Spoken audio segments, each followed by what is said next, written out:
देश में जनसंख्या नियंत्रण के लिए नीति बनाने का मुद्दा अक्सर उठता है। दशहरा के मौके पर संघ प्रमुख मोहन भागवत ने भी ये मुद्दा उठाया और देश में जनसंख्या नीति की जरूरत बताई। लेकिन इस मुद्दे पर सकारात्मक बहस की जगह सियासी घमासान शुरू हो गया। कांग्रेस आरएसएस की मंशा पर सवाल उठा रही है तो बीजेपी कांग्रेस पर निशाना साध रही है।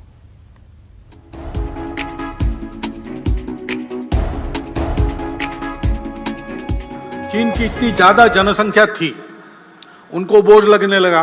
उन्होंने एक परिवार में एक संतान और बाद में नहीं संतान, ऐसी नीति अपनाई। बड़े कड़े प्रयास से उन्होंने उसको लागू किया। हुकुमशाह है, वहां डिक्टेटरशिप है, यशस्वी हो गए। लेकिन फिर उनके ध्यान में आ गया अब सब बूढ़े ही बूढ़े हैं, काम करने के लिए जवान कहां से आएंगे। तो अब उन्होंने दो संतति को प्रोत्साहन देना शुरू कर दिया। हमारे यहां क्या है, हमको भी विचार करना पड़ेगा। और केवल देश का प्रश्न नहीं है, जन्मदात्री तो माता होती है। वो हमारी मातृशक्ति का सशक्तिकरण हमने कितना किया है, उनका स्वास्थ्य कैसा है, उनको उनकी इच्छा क्या है, उनकी आवश्यकता क्या है। परिवार की भी आवश्यकता होती है, परिवार का भी विचार क्या है। ये एक समग्र विचार करके एक नीति बनानी पड़ती है।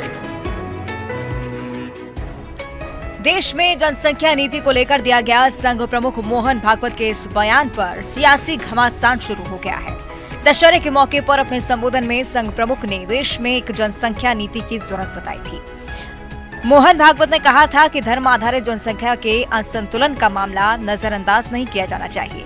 अपने संबोधन में मोहन भागवत ने कहा कि जनसंख्या के असंतुलन के कारण भारत ने गंभीर परिणाम भुगता है।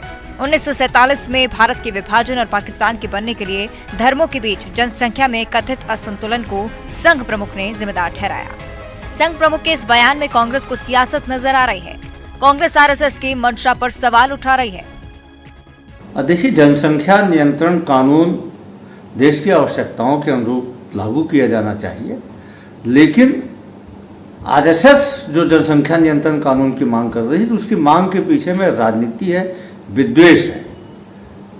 पहले तो आरएसएस के नेता यह नारा देते थे कि सभी हिंदुओं को 4-4 बच्चे पैदा करना चाहिए। वैसे लोग जो स्वयं शादी नहीं करते दूसरों को प्रेरित करते हैं कि ज़्यादा से ज़्यादा बच्चे पैदा करो। अब आरएसएस के लोग अचानक बोलते हैं कि जनसंख्या नियंत्रण कानून लागू होना चाहिए। तो कहीं न कहीं आरएसएस की इस मांग के पीछे उसकी मंशा स्पष्ट नहीं है। उनको पहले अपनी मंशा स्पष्ट करनी चाहिए, उसके बाद इस कानून की मांग करनी चाहिए। आरएसएस पर हमला हो तो भला बीजेपी कैसे चुप बैठ सकती है। संघ प्रमुख के बयान पर कांग्रेस की आपत्ति पर बीजेपी ने पलटवार किया।